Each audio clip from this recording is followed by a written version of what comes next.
dear 7th class students. So we were on the chapter acid, bases and salts.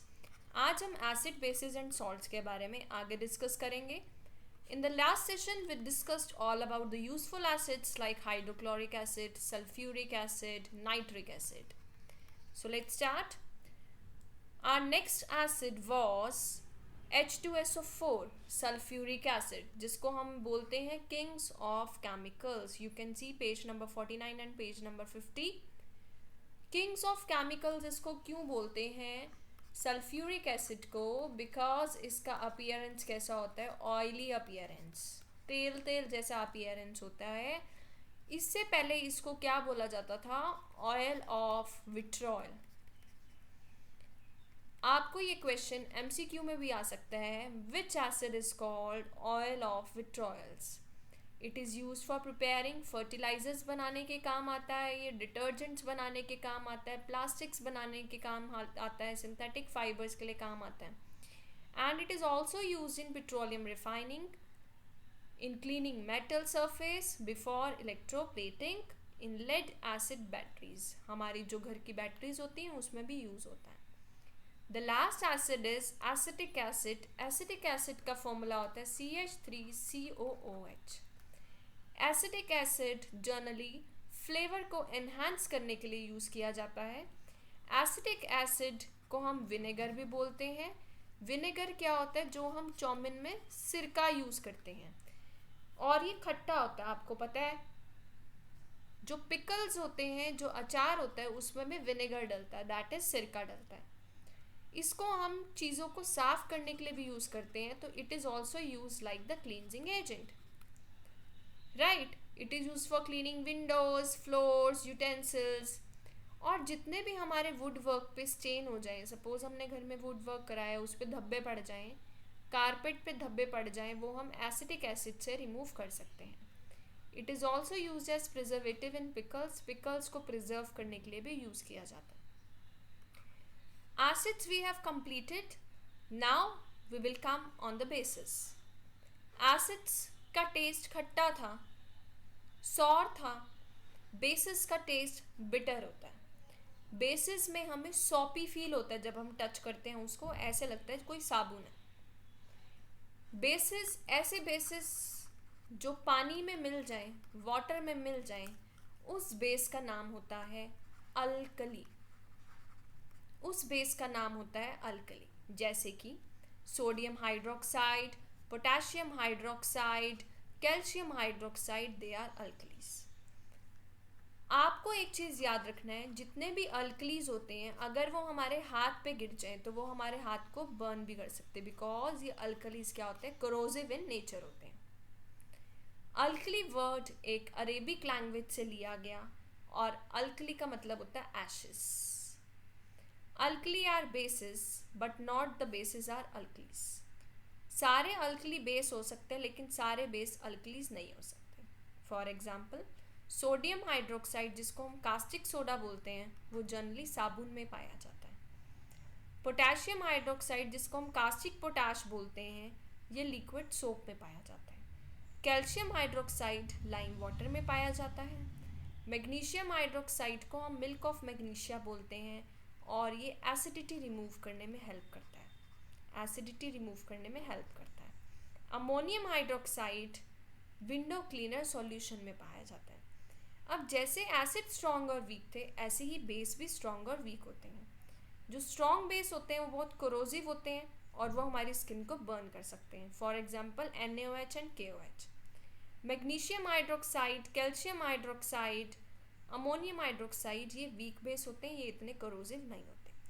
अब इन basis को हम use कहाँ कहाँ कर सकते हैं? सोडियम हाइड्रोक्साइड को हम यूज़ कर सकते हैं सॉप बनाने के लिए, डिटर्जेंट बनाने के लिए, पेपर बनाने के लिए, कपड़ा बनाने के लिए, राइट. कई बार घर की नालियाँ ब्लॉक हो जाती हैं, तो उनको अनब्लॉक करने के लिए भी क्या डाला जाता है? Sodium hydroxide. पेट्रोलियम को रिफाइन भी किया जाता है इससे. Next is calcium hydroxide. Calcium hydroxide white wash में जनरली यूज़ होता है, और ब्लीचिंग पाउडर की मैन्युफैक्चरिंग भी इससे होती है. ब्लीचिंग पाउडर किस लिए यूज़ होता है? हमारे कपड़ों को ब्लीच करने के लिए. लेदर इंडस्ट्री में पानी को सॉफ्ट बनाने के लिए क्या यूज़ होता है? Calcium hydroxide. अगर सॉल्ट में एसिडिटी ज़्यादा होगी है, एसिडिक नेचर ज़्यादा हो गया सॉल्ट का, तो उसको बेसिक बनाने के लिए भी क्या यूज़ किया जाता है? Calcium hydroxide. Come on the next page, page number 51। Ammonium hydroxide.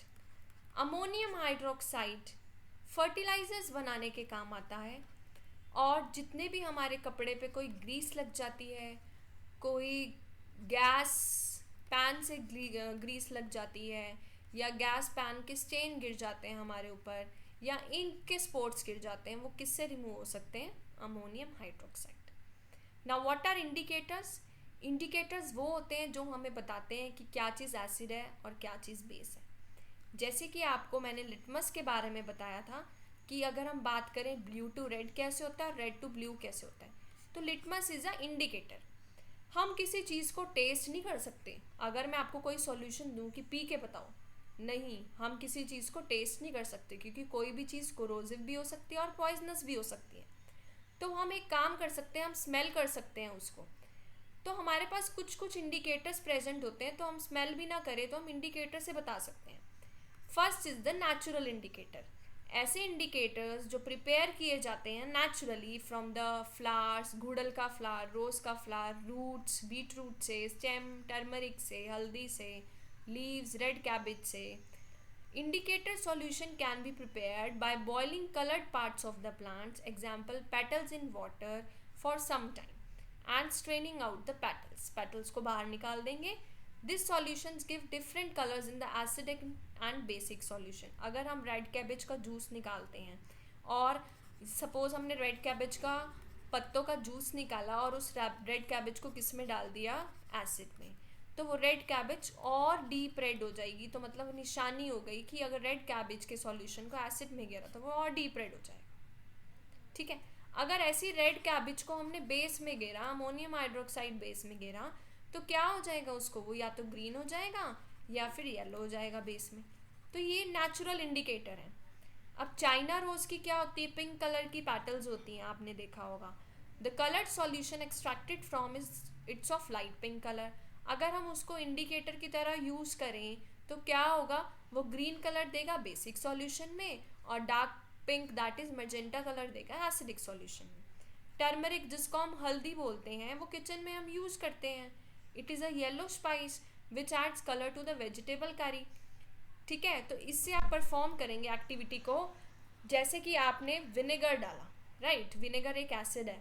अगर आपके घर हल्दी है और सिरका भी है, तो हल्दी और सिरका को मिक्स करके देखना और कलर लिखना। ऐसे ही बेकिंग सोडा, ऐसे ही लाइम वाटर। लाइम वाटर क्या होता है? जब हम नींबू को पानी में मिला देते हैं। ऐसे ही ग्लूकोज का वाटर, ऐसे ही पाइनएप्पल जूस, कोई भी जूस हो, उसमें हल्दी को मिला के देखना और आप यहाँ कलर्स लिखेंगे, right? So here is more to know. In India turmeric is often use as antiseptic for burns. हमारे हाथ पे कुछ जल जाता है या कोई स्टमक प्रॉब्लम या कोई कट हो जाता है, सीधा सीधा क्या करेंगे? हल्दी का दूध दे देंगे। क्यों? Because it is use as antiseptic. बहुत एक्टिव इंग्रेडिएंट होता है टर्मरिक।